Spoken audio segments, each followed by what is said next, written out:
Hello, figments of my imagination. For the last week, I've been hopelessly obsessed with the new roguelike, Ball Pit. I assume that's how it's supposed to be pronounced, even though it's spelled like Elon Musk was naming it. The game itself is essentially a roguelike take on Brick Break, with elements of base building and even idle games sprinkled in. Before we go any further, this review will have spoilers.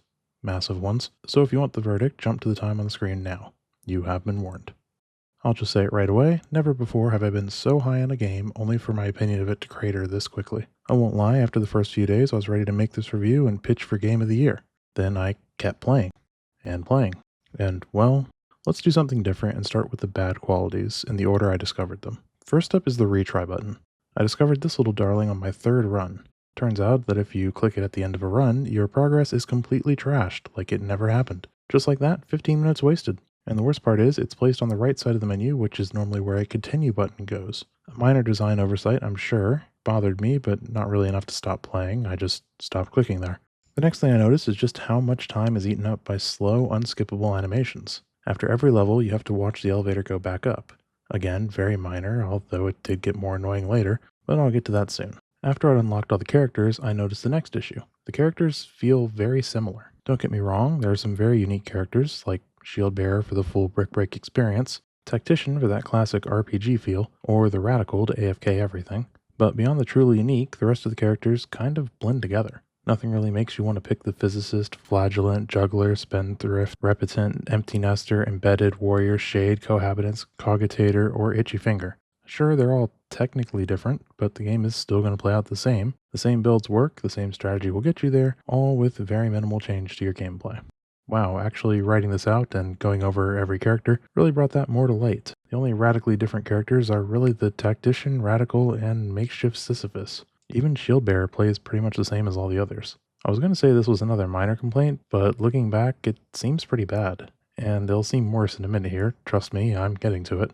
The next thing that dawned on me as I neared the final stage was the pretty glaring imbalance in balls. Honestly, about half of the balls feel pretty mediocre without evolving, which makes sense. The real problem comes from the evolutions. A few are basically never useful, like Berserk. Others are extremely broken, like Assassin. Then there are what I call the Stage 2 evolutions. Balls that require evolving one or more already evolved balls. Nosferatu is obviously the ultimate one, and it lives up to the hype. Once you get this ball, you can just turn on autofire and walk away from your keyboard. It's basically impossible to lose. Satan and Nuclear Bomb are weaker, but still basically guarantee an easy win. All of these are pretty hard to get, so I'm perfectly okay with them being strong. The problem is there aren't enough of these types of evolutions, so if you want to guarantee winning with the least effort, then every single game will boil down to rushing Nosferatu, Satan, or Nuke. Rinse and repeat, and once you figure that out, things get pretty stale. But all these faults are pretty minor. The one major thing I cannot get over is what happens after credits roll. When you finally beat level 8 with 8 different characters, a cutscene plays, credits roll, and you are returned to your town. When you click play, you now have the New Game Plus option. And this is where everything went to shit. The New Game Plus mode boils down to replaying the same 8 levels, now slightly harder, emphasis on slightly, and beating them with 8 different characters each. An incredibly repetitive task, compounded by all those minor annoyances I talked about earlier. It's also a completely unrewarding one. There are no rewards for anything in New Game Plus beyond the usual gold and resources. In a game where unlocking things is half the fun, I expected something out of the second playthrough, even if it was just cosmetic stuff for the town.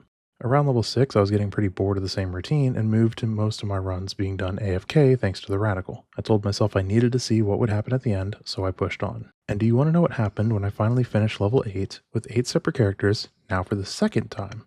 Do you? Spoilers beware, because the reward for that grindy, monotonous slog was New Game Plus Plus. I literally yelled, "You've got to be fucking kidding me," out loud. No new character or building or anything. Not even a Steam achievement.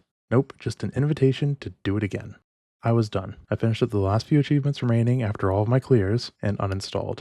And that's how we ended up here. Over 7 days, I went from possibly recommending Ball Pit for Game of the Year to literally uninstalling it. But I said I was starting with the bad, and there's a reason for that. Let's cover the good. The gameplay is fantastically fun, and I assume if I wasn't forced to replay the same levels over and over again, it would have stayed that way. Maybe it's nostalgia from playing Brick Break on my old Nokia, but I love the actual gameplay. I also love the base building aspect. Slowly expanding your town, trying to fit everything together, and balance the resource generation with stat pumping was a fun thought exercise, and gave a great incentive to do more runs, which made the lack of any sort of town unlock in New Game Plus a huge buzzkill, like I mentioned earlier. The art is also spot on. Pixel art is pretty common in indie games these days, but the retro vibe fits perfectly for what if Brick Break was a roguelike. Finally, the idle components of the game were pretty refreshing. You could set up your town to maximize resources over time, and you can even clear almost the entire game AFK if you want, once you unlock the Radical. That said, once you have a few harvesting buildings, all resources become trivial if you just leave the game open overnight, and that kinda sucks.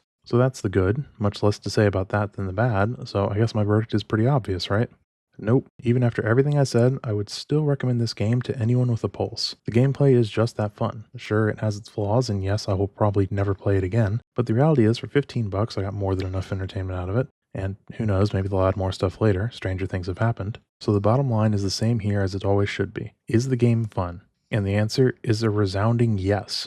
And that's it. What a strange week. I haven't fallen down the indie pit this hard since Balatro, and I still have 3 other games to try out, including Outer Worlds 2, which I had no idea had released during my obsession. Plus, Jules is being released on November 4th, so I guess I'm going to be pretty busy for the next few weeks. Her leaks so far look pretty neat. Anyways, do YouTube stuff if you want, and I'll see you all eventually.